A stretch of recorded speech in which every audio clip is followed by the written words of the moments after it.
जोहार झारखंड। आज हम वर्चुअल समाज जो सोशलॉजी का सब्जेक्ट है और अभी कंटेम्प्रेरी समाज में कोविड के समय में जो वर्चुअल समाज बना है उस पर हम आप एक इम्पोर्टेंट फैक्ट शेयर कर रहे हैं। वैश्वीकरण तो एक प्रक्रिया के रूप में समूचे विश्व को एकीकृत करने का माध्यम माना गया है। इसमें दूरस्थ से निकटस्थ तो और निकट स्थान से दूरस्थ क्षेत्रों को जोड़ने की क्षमता है। इसी क्षमता के कारण ही वैश्वीकरण ने भूमंडल के विभिन्न क्षेत्रों, भूखंडों, स्थलों और जनसांख्यिकीय आकृति को एक दूसरे से जोड़ने में सफलता प्राप्त की है। इन्हें जोड़ने में पूंजी, तकनीक, संसाधन, वस्तुओं एवं सेवाओं की खरीद बिक्री तो भी महत्वपूर्ण भूमिका रही है। इसी प्रक्रिया ने पूरे विश्व को एकीकृत किया है, जहाँ पर भाषा, राजनीति, शिक्षा, संस्कृति, शासन और आचार विचार के विविध स्वरूपों में एक रूपता बनाने का प्रयास किया गया है।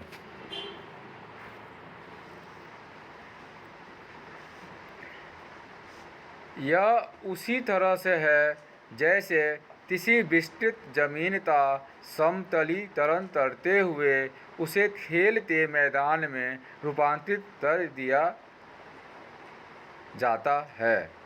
यह प्रक्रिया इस प्रकार से की जाती है कि खेल के मैदान को एक छोर से दूसरे छोर तक आसानी से नज़र रखी जा सके और संपर्क बनाए रखी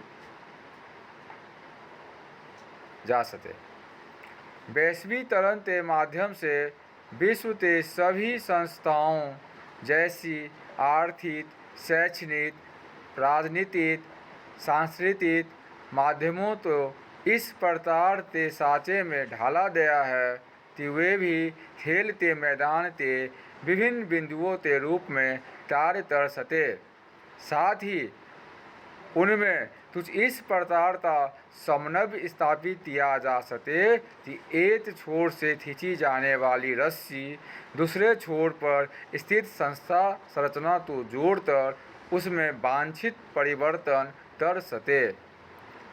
वैश्वीकरण द्वारा संपन्न समतलीकरण की इस प्रक्रिया में एक तत्व छूट गया, वह है विभिन्न क्षेत्रों के बीच आपसी संपर्क एवं संवाद। संपर्कों और संवादों की यह व्यवस्था मानव रहित नहीं स्थापित की जा सकती है, क्योंकि उसमें न तो उसमें पूर्णता आ पाएगी और न ही भारतीय भविष्य में होने वाली किसी मानवीय भूल से इनकार किया जा सकता है। ऐसी स्थिति में संपर्क एवं संवाद के माध्यम के रूप में वर्चुअलीकरण की प्रक्रिया आरंभ की गई है। यह प्रक्रिया मूल रूप से सूचना प्रौद्योगिकी और सूचना तकनीक पर आधारित है। इसमें समतल किए गए खेल के मैदान के विभिन्न बिंदुओं के रूप में robotics, artificial intelligence, non human communication, internet, satellite technology,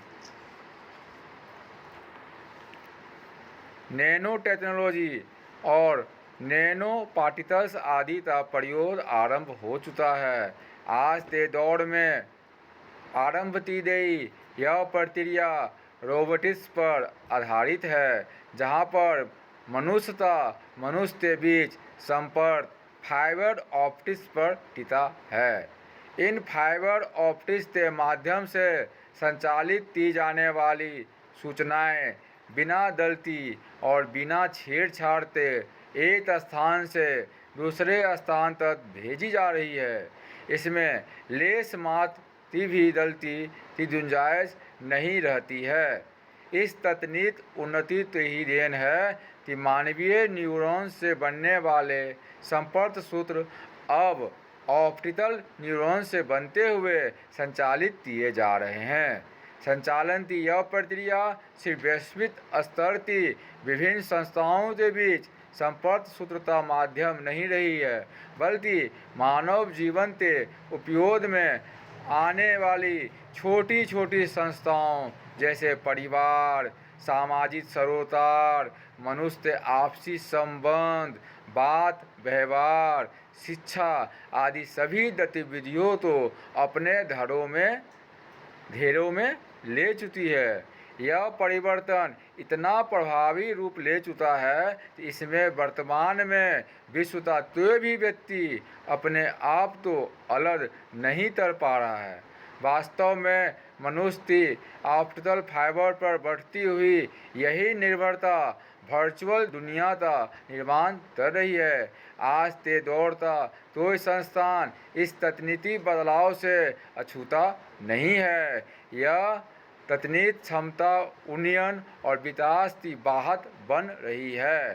प्रत्यक्ष उपस्थिति से मनुष्य अपनी समूची आवश्यकताओं की पूर्ति कर पा रहा है। यही वर्चुअल दुनिया है तथा संपादित की जाने वाली प्रक्रिया वर्चुअलाइजेशन। वर्चुअल संरचना के निर्माण में वर्तमान संचार सुविधाओं ने क्रांतिकारी योगदान दिया है। समाज के स्तर पर पूर्व में स्थापित सामाजिक संरचना के समांतर एक नई वर्चुअल सामाजिक संरचना निर्मित हो गई है, जिसमें व्यक्तियों को आमने सामने होना आवश्यक नहीं है, बल्कि यह वर्चुअल सामाजिक संरचना लोगों को आपस में जोड़े हुए है। इस वर्चुअल सामाजिक संपर्क कहा जा सकता है। इसमें क्रिया है, प्रतिक्रिया है और अंतःक्रिया भी है, जिसमें सभी सामाजिक गतिविधियां सिमट सी गई है। सामाजिक गतिविधियों में हो रहे इस बदलाव के कारण नए सामाजिक परिदृश्य का निर्माण हो रहा है। हालांकि इस प्रक्रिया में से मनुष्यों पर नकारात्मक प्रभाव भी दिखाई पड़ रहे हैं, जिसमें चिड़चिड़ापन, मानसिक अव्यवस्था, अकेलापन, बिलगाव जैसी स्थितियां उत्पन्न हो रही है।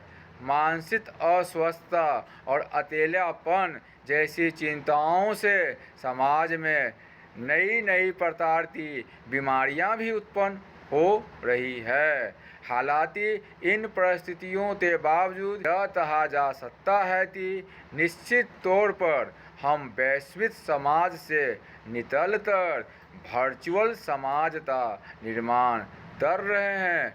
यही वैश्विक समाज का वर्चुअल समाज है, जिसे हम WhatsApp group, Instagram, Facebook, Twitter आदि पर अपना इमोशन, इमेज, इमोजी शेयर करते हैं और यह वर्चुअल समाज का एग्जाम्पल है।